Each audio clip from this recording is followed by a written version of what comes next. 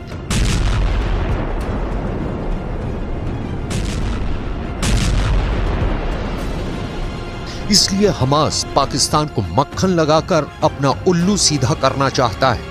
लेकिन पाकिस्तान हमास की क्या मदद कर सकता है?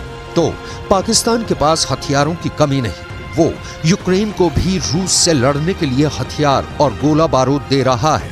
और सबसे बड़ी बात यह कि पाकिस्तान के पास परमाणु बम है।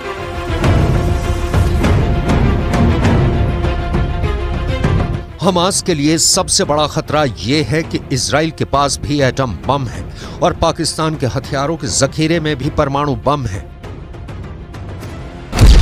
पाकिस्तान के पास 170 परमाणु बम है और जिस इजराइल से हमास लड़ रहा है उसके पास सिर्फ 90, यानी परमाणु हथियारों के मामले में पाकिस्तान का पलड़ा भारी है।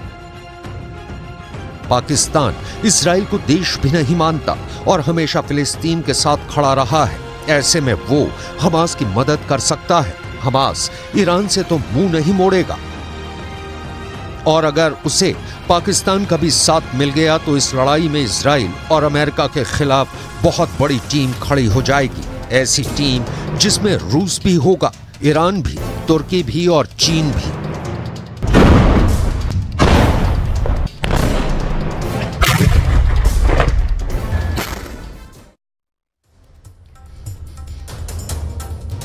हमास का टॉप लीडर इस्माइल हानिया इस वक्त आखिर है कहां? किसी को कुछ नहीं पता। इजराइल की खुफिया एजेंसी इस्माइल हानिया की तलाश में बेहद तेजी के साथ जुटी है।